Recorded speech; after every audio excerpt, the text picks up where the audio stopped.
เอาไว้อัลบั้มสุดใดดีวะกูตัวนี้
อัลบั้ม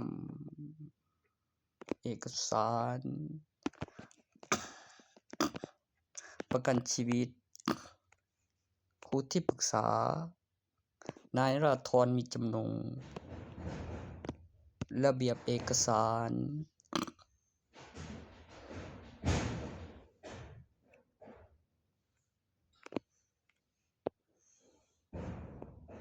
ข้อมูลคำอธิบายกิจกรรม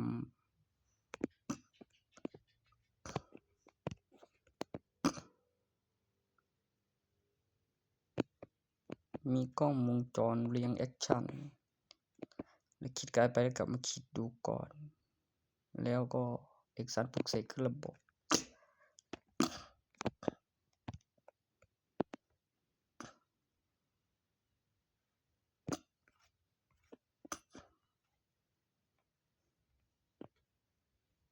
เกี่ยวกับประกันชีวิตมีคนมีเงิน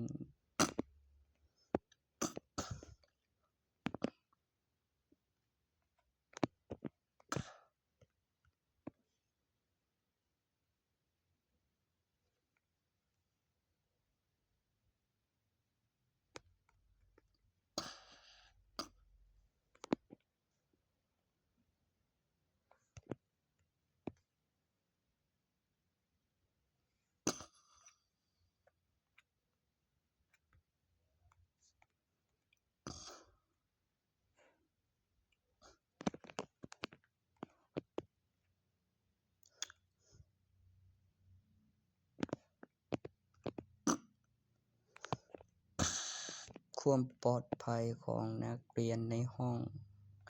แล้วกฎหมายที่ต้องให้นักเรียนทราบ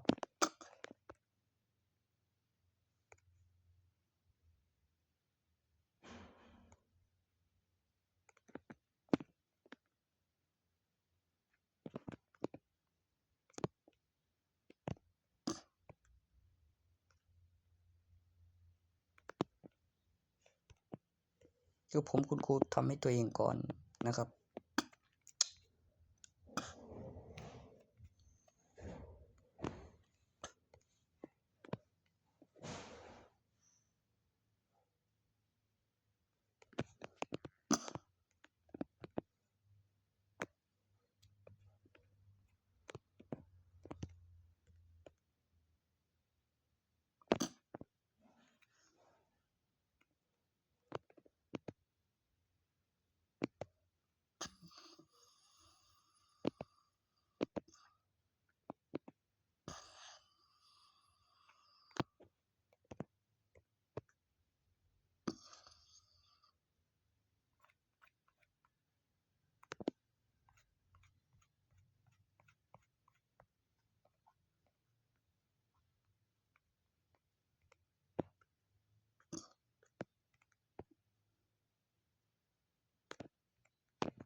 เกี่ยวครูที่ปรึกษาเรื่องที่ต้องปรึกษาคำอธิบายของเอกสารหลักฐาน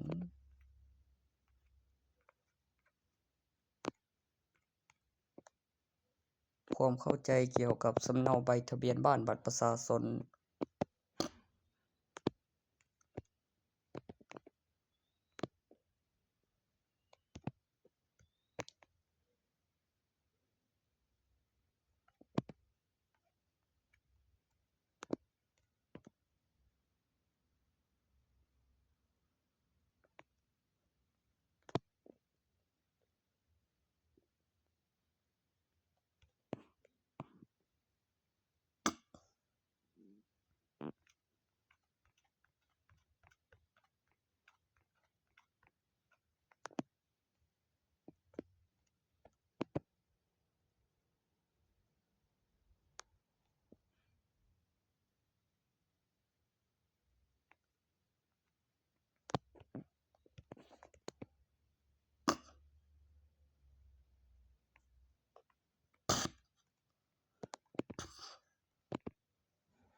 ตัวยื่นเรื่องสอบสัมภาษณ์หรือต้องการหลักฐานประสบการณ์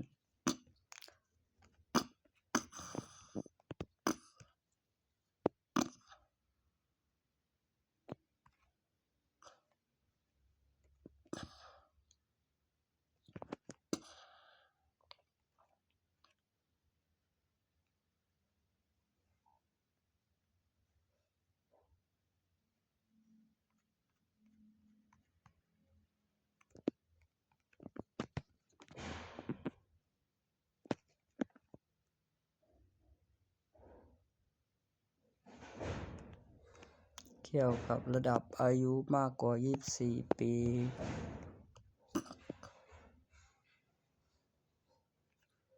และก็ประสบการณ์ของเอกสารการคำนวณกฎหมายกำหนดเวลา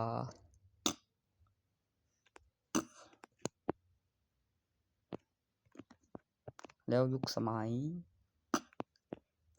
ความสามารถพิเศษส่วนบุคคลคำตอบรอข้อมูลที่ต้องเตรียมตัวเตรียมคำอธิบาย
การจัดงาน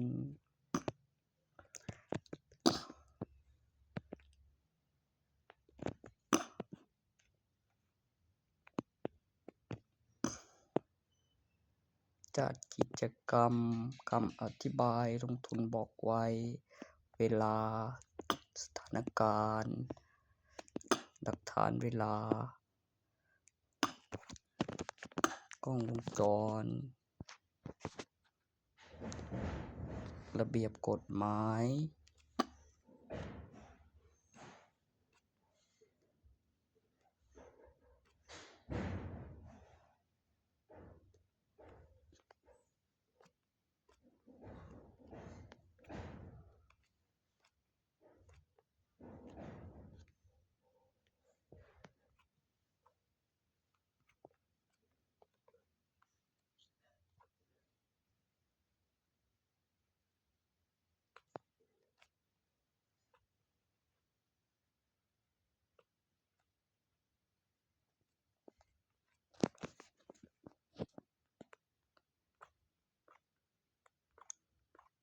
กิจกรรมรายปี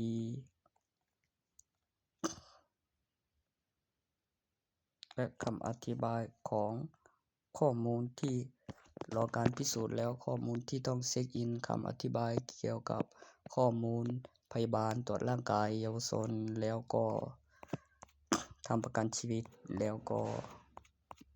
กิจกรรมรายปีของแต่ละปี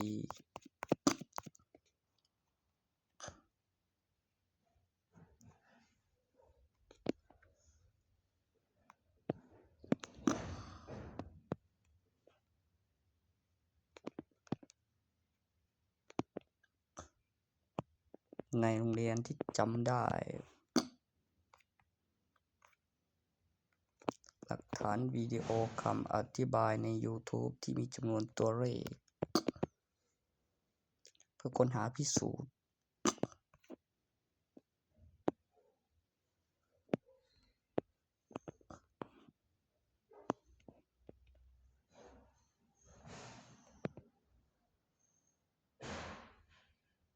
หลักฐานเวลาเกี่ยวกับคำอธิบายของ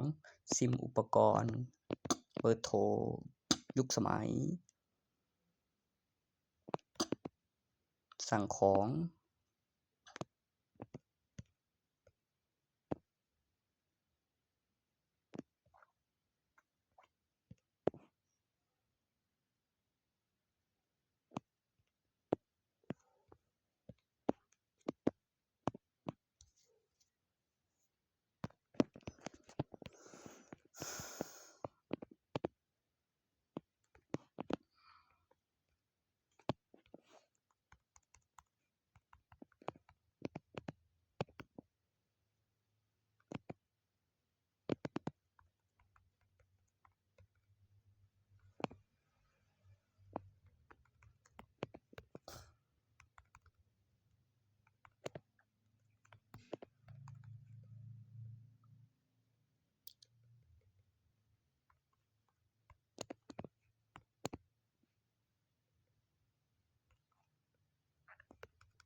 ระเบียบคำตอบ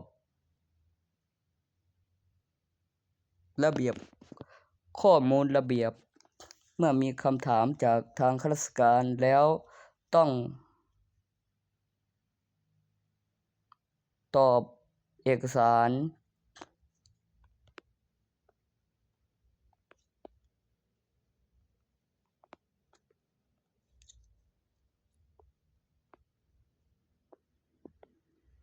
สอบบรรจุเข้าทำงานประสบการณ์ความรู้สึก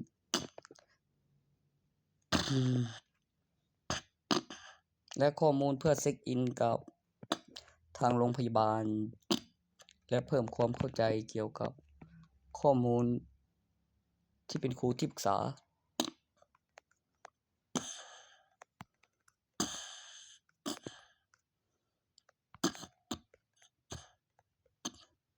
มีคำอธิบายของเมื่อมีคำถามจากนักเรียนแล้วให้คำตอบเป็นการถามอะไรสักอย่างที่ต้องการใครสักคนปรึกษาตัวครูที่ปรึกษามันเรียกถูกหรือเปล่าวะมันต้องว่าครูประจำสันขออภัยในการพูดผิดว่าไม่ใช่ครูที่ปรึกษานะครับจะพูดใหม่เป็นครูประจำสันครูประจำสันนะครับเกี่ยวกับงานครูประจำสันของสายสันห้องทับอะไรของระดับมอะไรหลักฐานเวลาความสามารถสอนวิชาและผู้บริหาร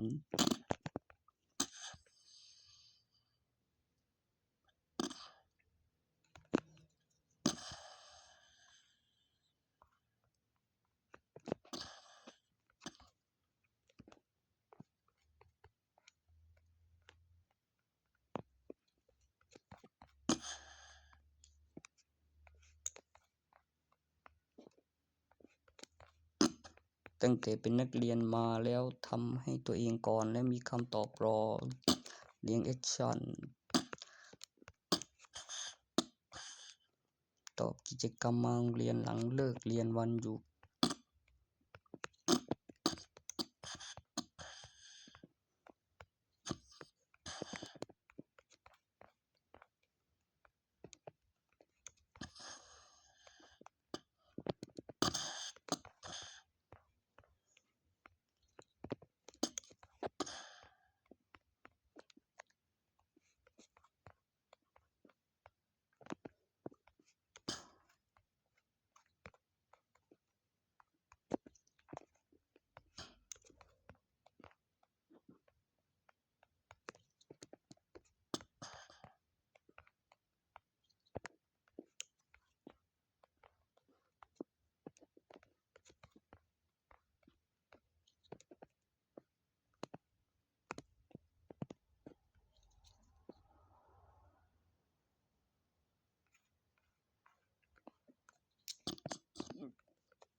ให้ได้เห็นก่อน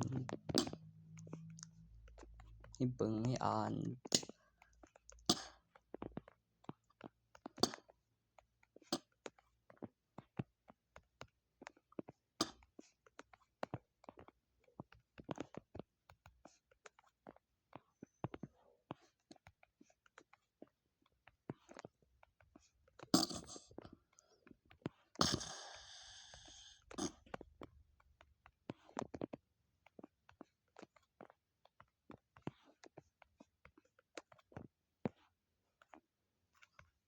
ผมก็ทำได้อยู่ได้ล่ะก็บอกไว้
เกี่ยวกับเอกสารสำนวนหลักฐานพยานแล้วหลักฐานเวลา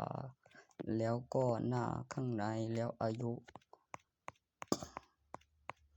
แล้วสิ้นเดือนแล้วผลงานแล้วหัวข้อคดีแล้วผลจากคดีทะเลาะวิวาทและมีคดีซ้อนและพฤติกรรมแล้วก็ข้อมูลตามขั้นตอนที่เคยไปดูมากับงานสำนักงานคุมประพฤตินะครับหลังจากพ้นโทษมีรายงานตัว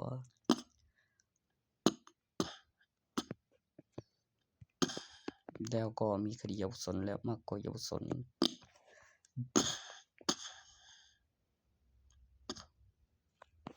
และข้อมูลที่เกี่ยวกับ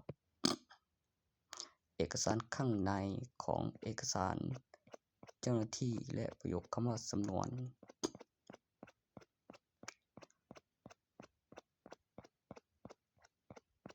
หัวข้อคดีผู้แจ้งความหลักฐานและพยาน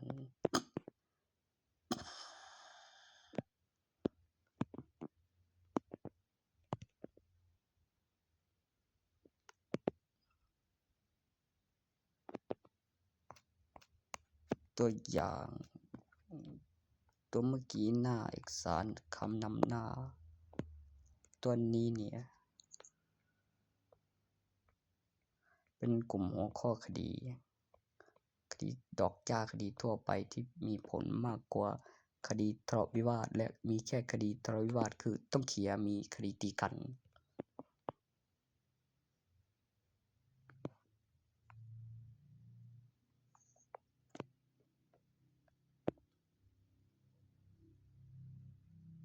เป็นสุดเอกสารข้างในและมีคู่กรณีและเมื่อมีพยานและมีผู้แจ้งความเป็นคดีทะเลาะวิวาท